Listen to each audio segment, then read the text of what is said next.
Nós vamos abrir nossas Bíblias nessa manhã, em Isaías, no capítulo 40, para meditarmos. Nós vamos meditar no capítulo todo. Vamos começar ouvindo e lendo os primeiros versos do texto, mas nós vamos meditar no capítulo inteiro. Ele é uma mensagem completa que nós precisamos aprender. Consolai, consolai meu povo. Diz assim a palavra de Deus. Imagine o profeta proclamando essas palavras ao povo, no meio da angústia, no meio da dor, no meio da perspectiva do que Deus já havia dito antes, no texto de Isaías, de que eles eram um povo rebelde e que eles mereciam a disciplina de Deus. Consolai, consolai o meu povo, diz o vosso Deus. Falai ao coração de Jerusalém. Bradai-lhe que já é findo o tempo da sua milícia, que a sua iniquidade está perdoada e que já recebeu em dobro das mãos do Senhor por todos os seus pecados. Voz do que clama no deserto, preparai o caminho do Senhor, endireitai no ermo vereda a nosso Deus. Todo vale será aterrado, e nivelados todos os montes e outeiros. O que é tortuoso será retificado, e os lugares escabrosos aplanados. A glória do Senhor se manifestará, e toda a carne verá, pois a boca do Senhor o disse. Uma voz diz: clama!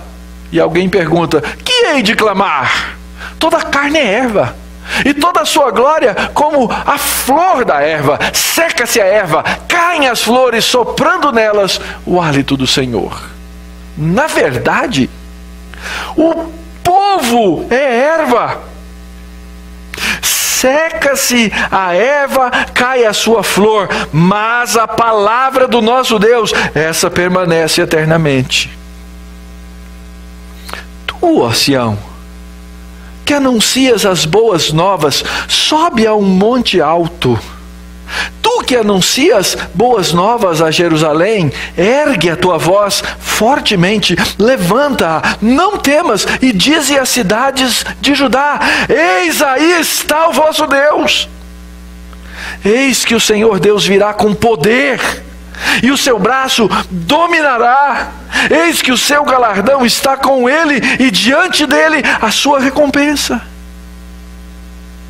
Como pastor, apacentará o seu rebanho, entre os seus braços recolherá os cordeirinhos e os levará no seio, e as que amamentam ele guiará mansamente. Pai, nós agradecemos pela tua palavra. Nós agradecemos, ó Deus, por aquilo que ela nos ensina a teu respeito. E pelo fato, ó Deus, que ela não só fala a teu respeito, mas que com o poder do teu Espírito, ela nos apresenta o próprio Senhor, como fomos apresentados pelo profeta: eis aqui o teu Deus. E nós rogamos, ó Pai, por amor do teu nome, que nos fales, que nos consoles, e que com o Senhor nós aprendamos. Que as palavras dos meus lábios e o meditar do meu coração sejam agradáveis na tua presença, Senhor meu, rocha minha, Redentor meu. Amém. Como é que a gente costuma consolar as pessoas? Como é que você costuma fazer quando você encontra um amigo, uma pessoa querida, um familiar que está com um problemaço? O que você costuma dizer? Pode falar. Como é que a gente costuma fazer isso? Não, tudo vai ficar bem. Não é assim que a gente fala? Isso vai passar. Ele não fala isso? Só que a gente não tem ideia como que vai passar, né? Às vezes alguém está no leito de morte e a gente diz, isso vai passar. Vai mesmo, porque vai morrer.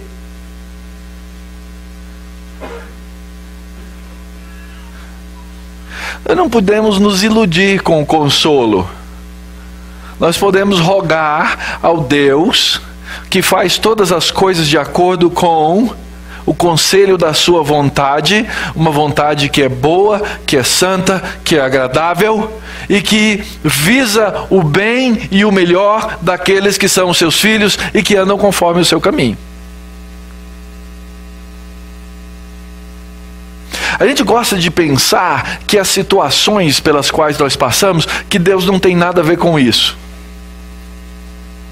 É ou não é? Lembram dos discípulos lá junto com Jesus no barco? Eles chegam para Jesus, Jesus está dormindo no barco, está uma tempestade miserável, e eles chegam para Jesus e falam assim, Senhor, não te importa que morramos, porque do jeito que é a coisa daqui a gente vai morrer.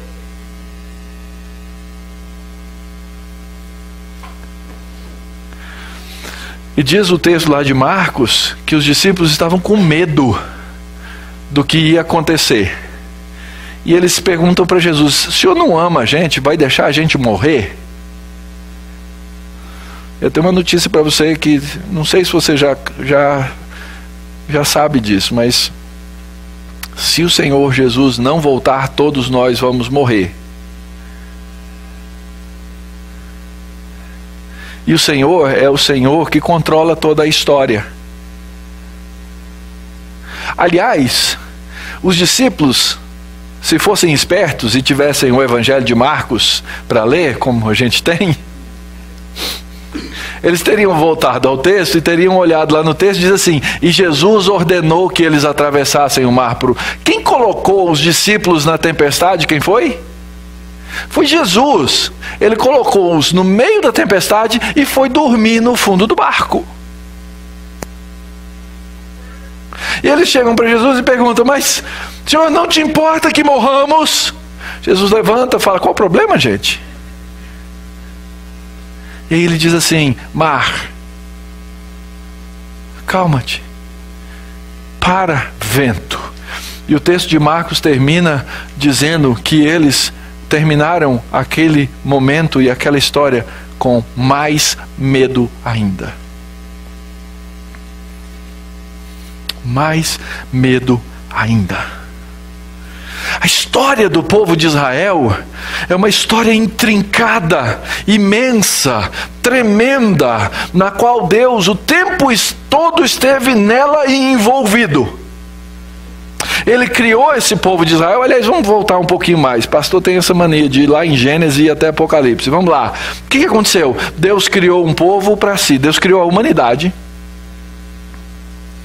Deus permitiu que essa humanidade pecasse. Deus permitiu que essa humanidade se rebelasse contra Ele. Deus vai no meio desse povo rebelde, arranca um povo para si, dá um nome para esse povo, manda esse povo para uma terra, e esse povo lá nessa terra continua vivendo em rebeldia com o Senhor. E aí, quando a gente vive em rebeldia contra o Senhor, a nossa vida ela é cheia de percalços que nós não entendemos. Então, na vida do povo de Israel, havia sempre essa pergunta, gente, nós não somos o povo de Deus, Ele não chama a gente de meu povo. Então, por que a gente passa por tantas coisas desagradáveis aqui nesse mundo? Por que nós sofremos? Por que existem tragédias? Essas eram as perguntas de Israel, e eu tenho certeza, queridos, essas são as perguntas que batem à nossa porta sempre. Havia então um anseio no meio do povo de Israel para que houvesse consolo, porque para todo lado que o povo olhava, eles viam injustiça. Os israelitas, eles assistiam o Jornal Nacional todos os dias à noite, lá em 700 a.C., quando Isaías pregou. Ligavam suas TVs de plasma E entrava William Bonner, só falando catástrofe, catástrofe, catástrofe. Roubaram de novo, roubaram de novo, roubaram de novo. Miséria, tragédia, morte, fome, ônibus capotou, matou 18 estudantes. E a pergunta era: por que, Senhor? Isaías, profeta, aristocrata de nascimento, homem bem educado, foi chamado por Deus para pregar os oráculos de Deus, para falar a Jerusalém a verdade. E ele viveu num período de grande comoção política, porque eles estavam sendo dominados pelos assírios. E ele aparece então como um promotor de justiça, falando da aliança de Deus. A aliança de Deus diz isso, e vocês andam no caminho contrário àquilo que Deus fala. Leia o capítulo 1 de Isaías e vocês vão entender um pouquinho sobre isso. Ele fala assim: esse povo me bajula com a boca, me bajula com os lábios, mas o coração deles está onde? Está longe. Eles me adoram falsamente. Eles se afastaram da minha aliança. Eles se tornaram um povo rebelde. Aliás, é no livro do profeta Isaías que é dito assim: criei filhos e os engrandeci, mas eles estão revoltados contra mim.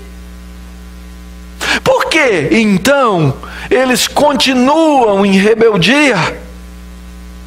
Porque a cabeça e o coração deles se tornam enfermos. E o próprio Senhor diz: se o povo recusasse a aliança de Deus, eles seriam devorados à espada. Então o livro do profeta Isaías é cheio de oráculos a respeito da rebeldia do homem, da falsa religiosidade, do culto, das orações que não faziam parte da vida dos líderes do povo. Eram ocos, eram vazios. E você sabe que isso pode acontecer, não sabe? Eu fui treinado vários anos para fazer três coisas. Conduzir o povo de Deus na adoração. E é por isso que você vê seu pastor fazendo questão de passar esse mico de cantar aqui na frente. Nas orações e na palavra de Deus. Foi para isso que eu fui treinado, anos a fio.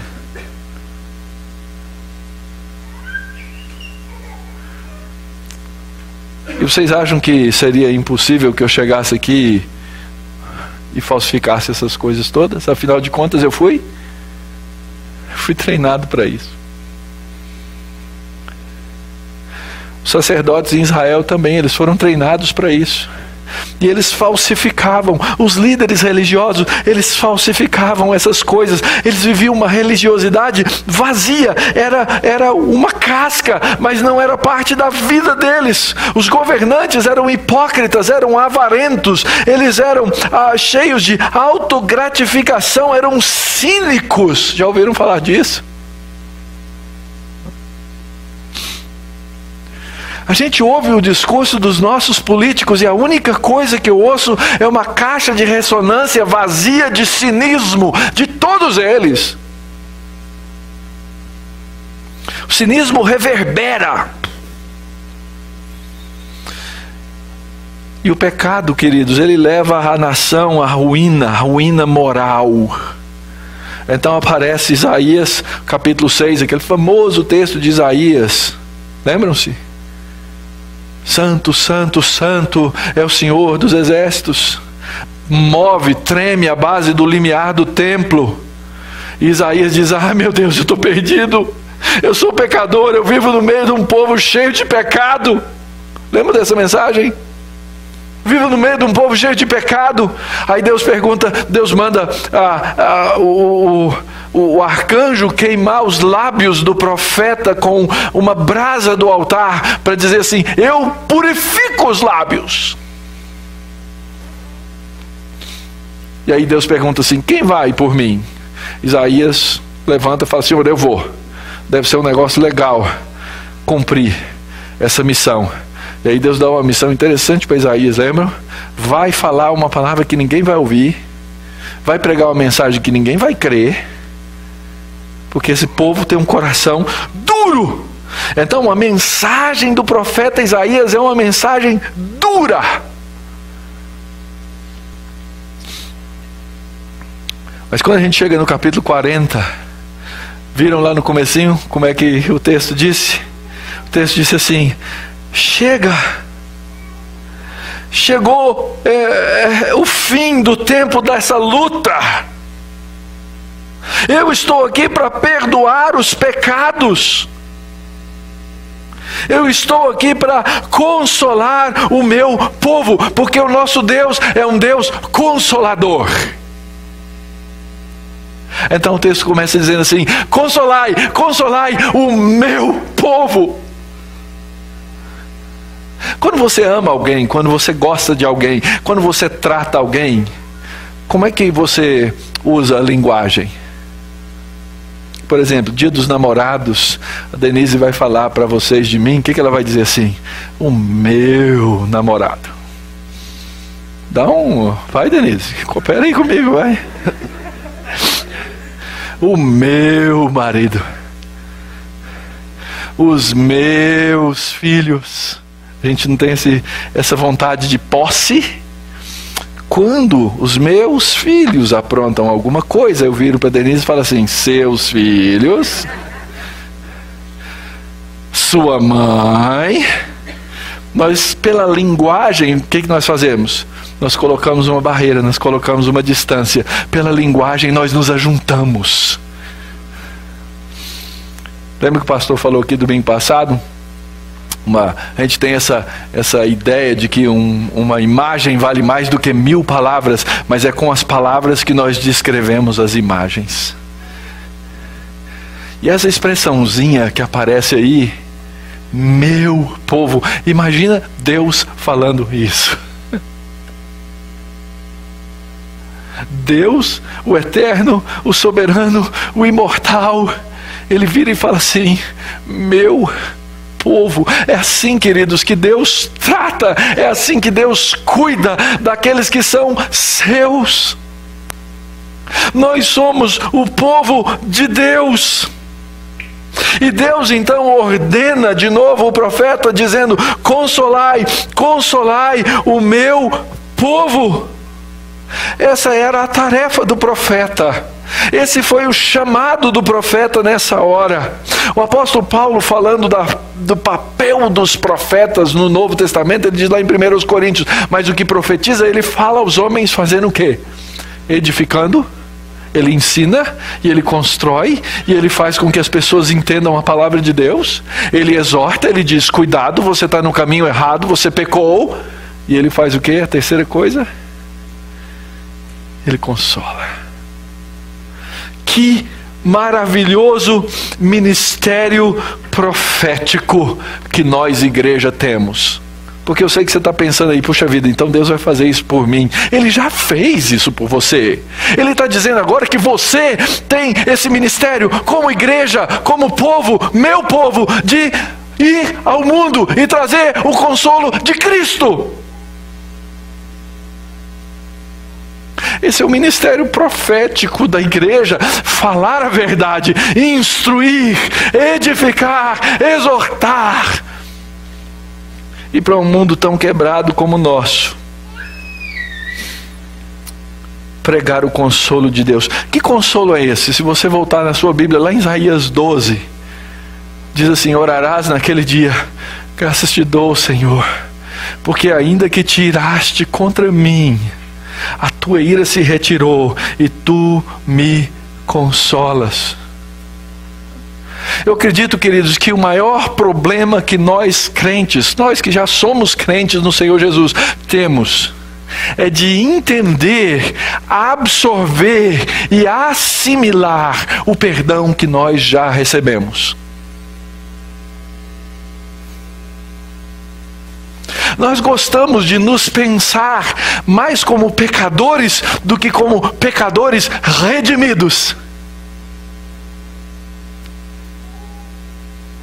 Deixa eu falar uma coisa para você. Jesus Cristo morreu já tem mais ou menos 2000 anos atrás. E quando ele morreu, lá naquela cruz, para que você pudesse obter perdão pelos pecados, ele morreu pelos seus pecados futuros. Você não tinha tido ainda a oportunidade de cometer nenhum, porque você não tinha nascido. E ele morreu lá atrás para te perdoar. E ele te perdoa. Ele te perdoou ontem, ele te perdoa hoje, e ele vai te perdoar amanhã. Essa é a minha segurança. Esse é o meu esteio. Esse é o meu consolo. Porque ainda que tiraste contra mim, a tua ira se retirou, tu me consolas. Esse é o grande consolo que nós temos que receber e que nós temos que levar para o mundo aí afora. Receber conforto é saber que ainda que eu mereça a ira de Deus, e eu quero te dizer, você merece. Não se iluda. Se você ainda lá no seu coração acha assim, não, eu acho que ainda tem um negócio bom dentro de mim, deve ter alguma coisa em mim que não merece a ira de Deus, eu quero te dizer que não existe. Você nasceu em pecado. Você nasceu morto em delitos e pecados. Você nasceu merecedor da ira de Deus. Mas Deus, na sua bondade, na sua imensa misericórdia, nessa misericórdia que dura para sempre, Ele resolveu te perdoar. E a maneira de te perdoar foi através do Filho dele, Jesus Cristo. Era essa a mensagem que Isaías precisava pregar 700 anos antes de Cristo.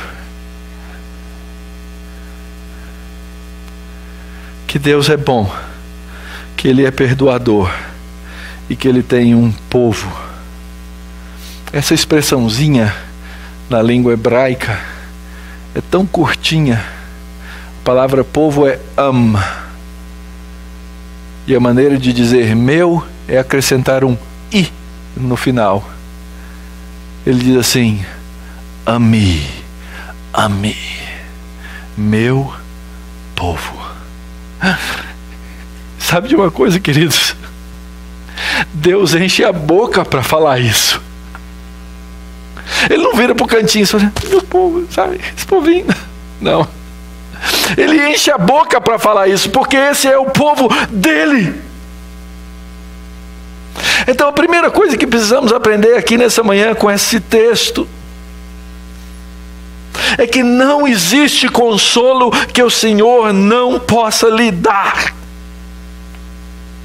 E se você está aqui nessa manhã e você crê no Senhor Jesus Cristo, você já recebeu esse consolo. Você já recebeu esse poder. E você tem que desfrutar disso o tempo inteiro. E se você está aqui hoje, nessa manhã, e você não é crente, essa é a boa notícia. Eu conheço alguém que pode te dar esse consolo. Não me importa a dor pela qual você passe. Porque Deus é bom. Porque a sua misericórdia dura para sempre. Como é que Deus faz isso? Como é que Ele conforta? Primeira coisa, Ele fala ao coração. Na Bíblia, o coração é a essência daquilo que nós somos. Eu sou o coração, essa é a ideia na antropologia bíblica. Eu sei que eu tenho mente, eu sei que eu tenho essas coisas, a gente divide aquilo que a gente é, né?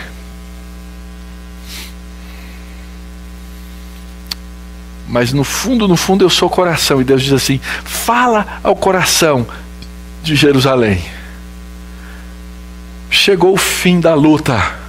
A iniquidade está perdoada. Você já recebeu do Senhor aquilo que você merece dos seus pecados. E a ideia, é claro, é que Ele estava apontando para um tempo futuro, naquele que haveria de receber tudo aquilo que eu não consigo receber. Porque se eu receber tudo que eu merecer, toda a ira de Deus que eu mereço, eu morro. Eu não tenho como pagar a Deus. É por isso que ele precisou enviar alguém para morrer no lugar. Essa é a ideia da Escritura, essa é a realidade da Escritura. Então Deus está nos dizendo, o sofrimento um dia termina. Ele é bom e Ele perdoa a iniquidade. Já deu por fim esse tempo de sofrimento. É assim que Deus trabalha, é assim que Ele realiza a sua obra. E Ele fez isso trazendo essa verdade real para o povo no tempo de Isaías, mas Ele preparava isso para algo que haveria de acontecer 700 anos depois, que era a vinda do Filho de Deus. Se eu fosse resumir bem essa partezinha, eu diria assim: Deus não desistiu. Deus não desiste. E Deus não vai desistir. Por quê? Porque Ele tem na mão o controle de absolutamente todas as coisas. E isso aconteceu um dia no templo. Isaías pregou: consolai, consolai o meu povo. E diz a Escritura que, tendo Jesus nascido, seus pais o tomaram no tempo certo e o levaram ao templo. Quando chegam ao templo para fazer a dedicação da criança, bebê ainda no colo, diz a Escritura que um homem já velho, aliás, a gente imagina que ele era velho. Na verdade, o texto de Lucas diz que ele era um homem justo e piedoso. Mas a gente imagina. Homem justo e piedoso, ele esperava a consolação de Israel e o Espírito Santo estava sobre ele, e o Espírito Santo havia revelado para ele que ele não passaria pela morte antes de ver esse Messias do Senhor. E movido pelo Espírito Santo, esse homem foi ao templo. E quando os pais chegaram e trouxeram o menino Jesus para fazerem com ele o que a lei ordenava, esse homem chamado Simeão tomou o menino nos braços, louvou a Deus e disse: agora, Senhor, despede, pode me mandar embora para minha casa definitiva. Despede em paz o teu servo, segundo a tua palavra, porque os meus olhos já viram a tua salvação. Salvação que o Senhor preparou diante de todos os povos. Luz para a revelação aos gentios e para a glória do seu povo. O povo que é o chamado Ami, meu povo.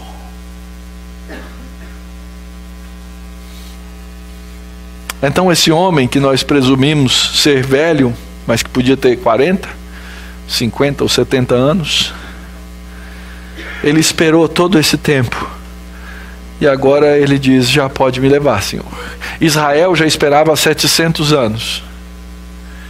E eu não sei há quanto tempo você espera consolo e paz, mas eu posso te dizer hoje que esse consolo e essa paz está pronta. Ela está preparada. Você pode tê-la. Você pode tê-la. Como é que Deus consola? Ele diz assim: voz do que clama no deserto, prepara o caminho do Senhor, endireita o ermo, vereda do nosso Deus. Todo vale será aterrado, nivelado os montes, os outeiros, o que é tortuoso será retificado, os lugares escabrosos serão aplanados.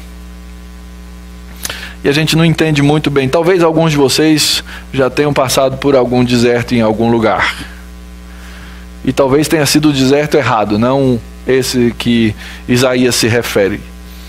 Os desertos ali naquela região são montanhosos, pedregosos, e se você quer ir do ponto A ao ponto B, você vai ter que passar muita dificuldade. Até as estradas que eram feitas, elas eram perigosas, eram cheias de todo tipo de perigo. E então você fala assim: vamos passar o fim de semana, não é? Vamos sair de Jerusalém, vamos passar o fim de semana em Jericó, por exemplo, 24 quilômetros, estradinha. E a mesma estrada até hoje, desde as épocas bíblicas. Porque não tem outro jeito, você tem que ir indo ao redor das montanhas para ir de um ponto A ao ponto B. E quando alguém tinha que fazer uma viagem, oh meu Deus, vou ter que passar pelo deserto. Deserto é símbolo de morte. Deserto é símbolo de carência. Deserto é símbolo de passar necessidade. Deserto é símbolo do perigo. E o texto diz assim, que aparece uma voz que clama no deserto e diz assim: preparem um caminho, façam uma highway, construam pontes, asfaltem, coloquem um lugar bonito, coloquem um lugarzinho para parar no caminho, para você tomar aquele expresso maravilhoso. Façam um caminho belo, porque o Senhor está chegando. E foi assim que aconteceu. Diz o Evangelho de Marcos, logo no comecinho, princípio do Evangelho de Jesus Cristo, da boa nova, que Isaías já tinha dito, Filho de Deus, conforme está escrito na profecia de Isaías: eis que aí envio diante da tua face o meu mensageiro. Ele vai preparar o caminho. Ele vai ser uma voz que clama no deserto: preparai o caminho do Senhor, endireitai as veredas. E apareceu um homem, João Batista, no deserto, pregando o batismo de arrependimento para a remissão. Sabe o que é a preparação, queridos? Arrependimento. Eu vou falar para você, eu não posso te ensinar a se arrepender. Ninguém aqui pode te ensinar a se arrepender. Eu posso te falar a respeito de arrependimento. Eu posso até te convencer racionalmente a respeito de alguma coisa que você fez errado. Você fala assim: de fato eu errei. Diz a minha mulher, eu acho que isso é falso, que uma das palavras mais difíceis de tirar da minha boca é a palavra desculpa. É verdade ou não é? Olha lá, ela confirmou. Porque nós somos duros. Não é? Pedir perdão é sinônimo de me humilhar. E eu não gosto de me humilhar. Você gosta? Nós somos orgulhosos. Nós somos cheios de nós mesmos. Mas João Batista veio para dizer assim: fala para esse povo, anuncia a província da Judéia, os habitantes de Jerusalém. E eles então chegavam lá e eles percebiam o tamanho, a montanha dos seus pecados, e eles confessavam os seus pecados, e eles eram batizados ali. E ele diz: aquele que vem depois de mim é mais poderoso, mas vocês vão estar prontos para recebê-lo.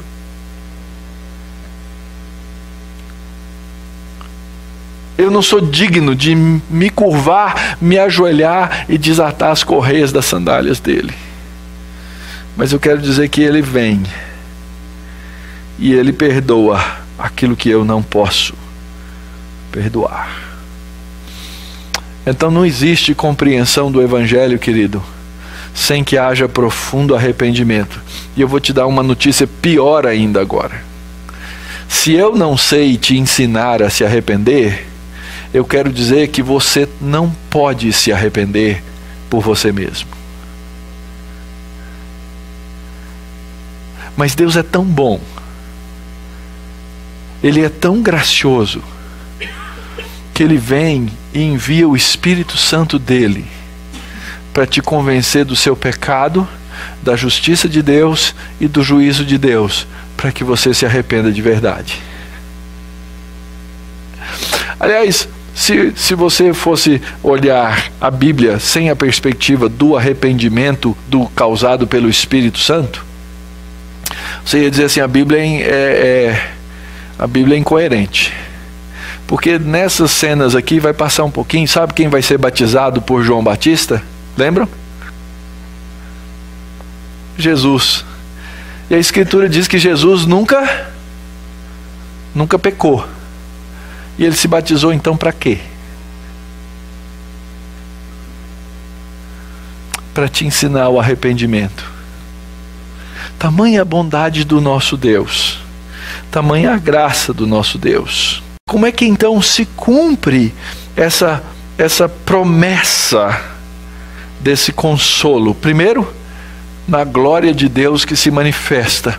Toda a carne vê, pois a boca do Senhor o disse. Está lá no verso 5 de Isaías 40. E aí a gente chega no Evangelho de João e o texto diz assim: e o verbo se fez carne. E o verbo habitou, ele montou a sua tenda no nosso meio. Ele veio cheio de graça, cheio de verdade. E nós vimos a sua glória, glória como do unigênito do Pai. E hoje nós vemos essa glória de Deus por meio da sua palavra. Convencidos pelo seu Espírito Santo. Uma voz diz, verso 6, clama. Alguém pergunta, vou clamar pelo quê? Eu estou perdido. Toda a carne é erva, todo mundo morre, o povo é erva. E eu não é. Você gosta de história? Já estudou história? Já estudou as grandes civilizações? Já foi lá ver uma pirâmide do Egito? Tive uma vez a oportunidade e a coragem, porque não é só oportunidade, você tem que ter coragem de entrar numa das pirâmides. Para entrar, você tem que entrar pelos caminhos dos ladrões de túmulos, que não tem porta. E aí você vai agachado por uns buraquinhos assim, entrando até você chegar na grande câmara, no meio da pirâmide. Sabe o que você acha lá? Nada. É um baita de um lugar escuro. Que os homens, na sua maior pretensão, construíram para ser a sua glória. Mas a glória dos homens seca. É erva. Até poucos dias atrás tínhamos os homens mais poderosos do Brasil. Pensa bem, você já esteve na presença de alguém importante? É interessante como a gente reage, né? A gente chega aqui e fala assim, gente, político é ladrão, político é isso, político é aquilo, político é aquele outro. Quando você chega na frente do político, como vai, senhor? Como vai, senhor? Você se intimida diante do poder dos homens.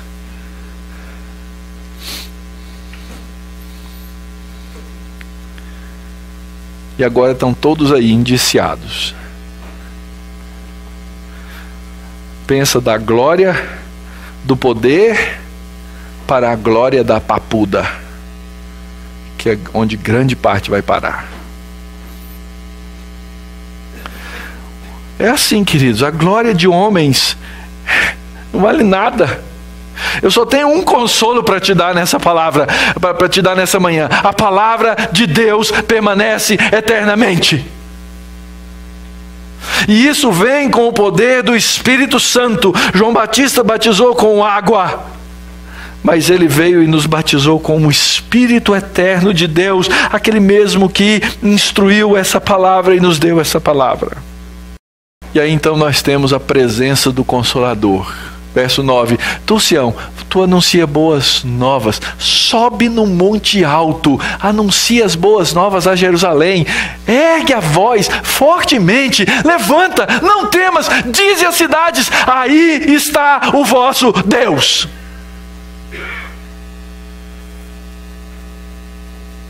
Gente, vocês podem dizer, fala sério, pregador do Evangelho é louco, é tudo doido.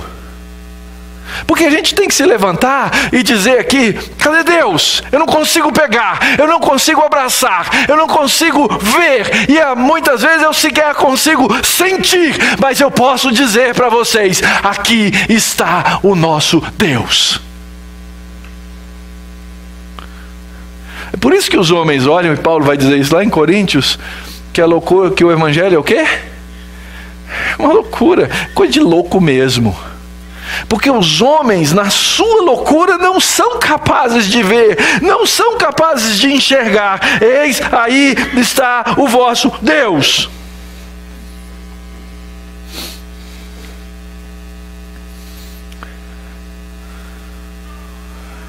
E nós temos que tomar cuidado para não falsificar a mensagem. Tem muita gente dizendo aí, dá uma chancezinha para Deus, dá uma chance para Jesus.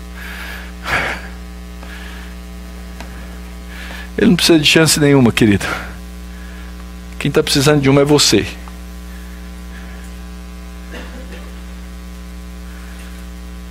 Eis que o Senhor, verso 10, virá com poder, o seu braço domina. Ele tem galardão, ele tem bênçãos, ele tem recompensas. E sobretudo ele vai nos tratar como um pastor. E ele vai nos pegar como cordeirinhos. E vai nos abraçar.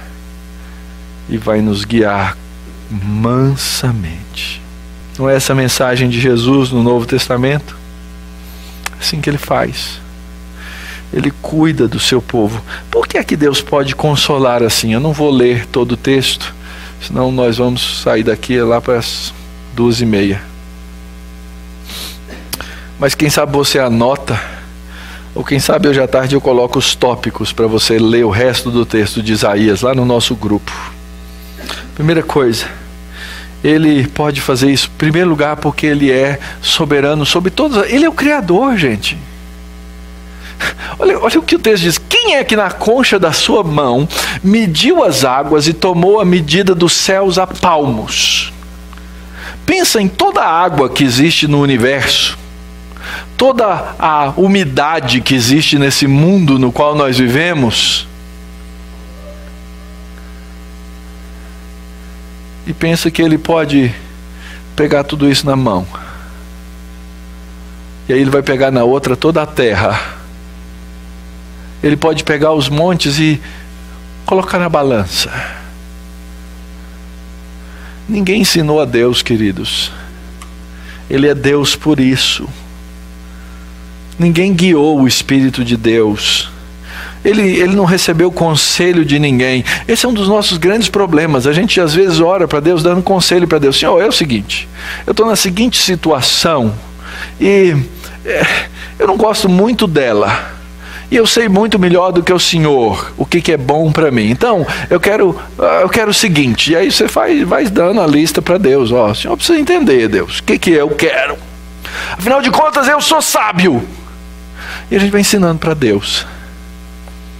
Ele é Senhor soberano sobre as nações. As nações são consideradas por Ele como um pingo que cai num balde, como um grão de pó na balança. Lembra lá, ele falou de água, agora ele volta com a mesma figura. As ilhas são como pó fino. Não tem madeira suficiente para queimar e querer alegrar Deus com sacrifícios. Ele considera como um vácuo, porque Ele é um Deus soberano. Ele está acima dos próprios ídolos que os homens constroem. Você vai comparar Deus com quem? Até por causa da nossa limitação de linguagem, a gente precisa comparar, né? A própria Bíblia compara. Não há Deus maior do que o nosso Deus, Ele é o Senhor acima de todos, mas os ídolos são vazios, eles não são nada. O homem é tão tolo que ele funde uma imagem, ele cria uma imagem de madeira, de ouro, forja as coisas, idolatra aquilo que ele mesmo cria. Mas nós somos um povo já evoluído, não é? Costumo dizer que a Bíblia é muito irônica a respeito da nossa idolatria. Porque antigamente ainda se faz, mas vamos colocar assim, na sociedade mais, entre aspas, civilizada, né? Nós adoramos os mesmos deuses do passado. No passado eles pegavam a árvore e faziam uma estátua. Hoje a gente pega uma árvore e faz papel. E a gente adora o nosso papelzinho, ainda mais se for papel moeda, fala a verdade. Nós somos os mesmos idólatras.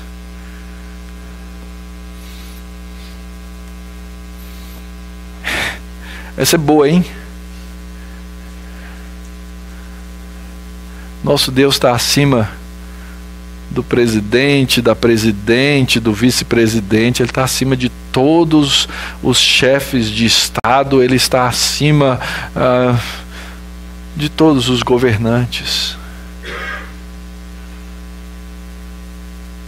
Ele é o Senhor de todas as coisas. Aliás, essa é a figura, verso 24, os príncipes, 23 e 24. Ele reduz os príncipes a nada, torna em nulidade os juízes da terra. Eu fico imaginando esses juízes canadenses que aprovaram essa lei essa semana. Eles devem estar se achando a última Coca-Cola do deserto. Alguém precisava mandar um e-mail, um telegrama, WhatsApp, alguma coisa para eles. Com esse texto da Bíblia. Ele reduz a nada os príncipes, torna em nulidade os juízes da terra. Mal foram plantados e semeados, mal entrou a raiz na terra e já secam. Porque Deus é assim. Deus é incomparável. O texto termina dizendo: a quem vocês então vão comparar para que eu seja igual, diz o santo. Levanta os olhos, olha, quem criou essas coisas? Quem é aquele que faz sair o exército de estrelas, todas bem contadas? Já pararam para pensar nisso, gente? A gente cria telescópio, manda telescópio lá para cima, mandamos o Hubble, fez coisas tremendas, fantásticas, e aí o homem só descobre o quê? Que ele não está nem no começo. Fala, meu Deus do céu, isso vai dar muito trabalho, fala a verdade. Mas você já parou, talvez alguns de vocês aqui sejam da área das microciências, vocês já pararam para entender que nós não conseguimos entender a nossa célula? Já pararam para pensar nisso? A nossa célula, nós não entendemos as nossas células. Se a gente entendesse a célula, a gente já tinha descoberto a cura para o câncer, já tinha entendido essas coisas que nos assolam, nos devoram, literalmente. De vez em quando eu entro lá no Google e vou olhar filmes celulares. Existem hoje companhias ao redor do mundo que fazem montagens e imagens dentro do que seria o núcleo da nossa célula. E parece que nós temos esse universo imenso e lá dentro tem outro universo. Diante disso, a gente só pode fazer duas coisas: ou você rejeita Deus e entra na sua tolice, ou você diz assim: existe um Deus tremendo. Quem criou essas coisas? Quem fez essas coisas? Só aquele que faz sair o seu exército de estrelas, todas bem contadas. Ele chama pelo nome, porque ele é grande em força, forte em poder, e nenhuma falta. Já parou para estudar? Já viram esses estudos científicos que falam do ângulo da Terra? E que se a Terra tivesse assim, X ângulo, X graus mais para cá, ou X graus mais para lá, não existiria vida na Terra. Os homens olham e criaram um Deus chamado evolução e dizem assim: a evolução, e a linguagem é religiosa, a evolução criou essas coisas. Mas a incoerência é dizer que algo que é impensado e que não pensa e que não raciocina, cria. É ou não é?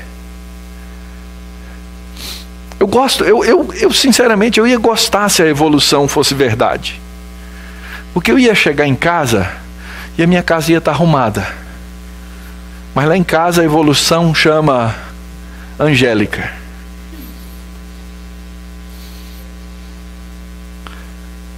E qual que é aquela lei que diz que tudo se desorganiza?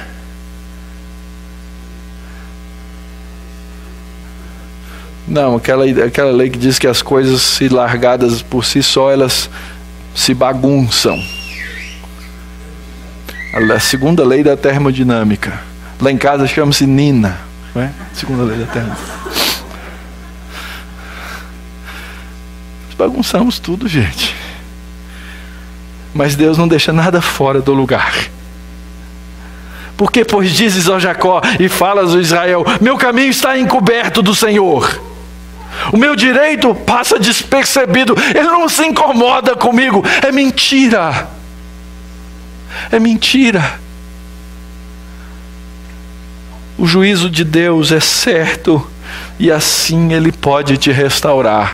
Eu espero que hoje esse versículo faça mais sentido para você, o final de Isaías 40. Não sabes, não ouviste que o eterno Deus, o Senhor Jeová, o Criador dos fins da terra, Ele não se cansa, Ele não se fatiga. Você pode se cansar e fatigar, mas Ele não.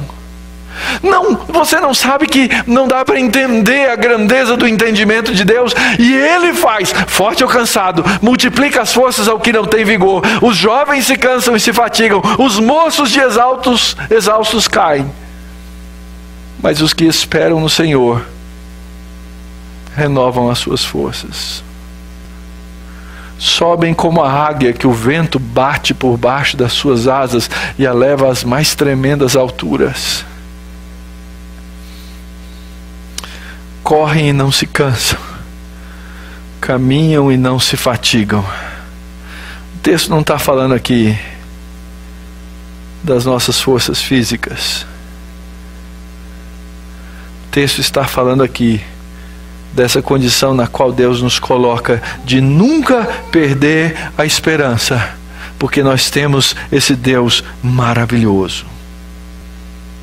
O que a gente precisa entender e fazer, queridos? Primeira coisa, o nosso consolo é perfeito. Você está lidando com pecado? Você está lutando com pecados? Eu espero que sim. Porque se você desistiu de lutar com pecado, você está mal. Então é preciso aprender que na nossa luta contra o pecado, nós temos um Deus que é um perfeito perdoador. Você pecou ontem. Tenho certeza que você pecou, tá? Eu só estou fazendo a pergunta de maneira retórica.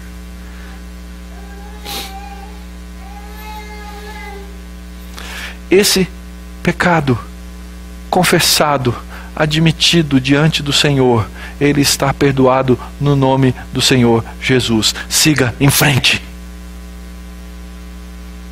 Vá adiante. Aprenda a depender de maneira completa de Deus. Não confie em você mesmo. Confie na grandeza de Deus. Porque Deus não pode falhar. Aprenda a depender daquele que é absolutamente confiável. Como pastor, posso dizer para vocês, quando você precisar de mim, pode me procurar. Pode procurar o reverendo Jonatas. Pode procurar algum outro irmão mais velho, mais experiente, líder da igreja.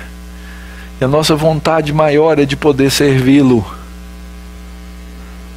Mas eu já vou te dar com garantia que eu não posso resolver todos os seus problemas. Talvez um ou outro eu consiga te ajudar. Até porque eu não tenho os poderes, nem os poderes de Grayskull, né? Não tenho poder nenhum, gente. Mas Deus tem. Ele é totalmente confiável. Por isso, confesse diante de Deus a sua fraqueza. Porque é isso que vai trazer consolo pleno ao seu coração. Confie na palavra de Deus, na voz de Deus. E aprenda a descansar nos braços do bom pastor. E você vai descobrir que os jovens se cansam e se fatigam. Mas os que esperam no Senhor renovam as suas forças. Porque são restaurados pelo Senhor. Nosso pastor amado, ele cuida de nós assim. Ele trata de nós. E esse pastor é Jesus. Unidos pela graça, nós, igreja, um corpo só em Ti, pedimos que o Senhor nos permita, nos ensine e nos oriente a viver na mais santa união com Cristo.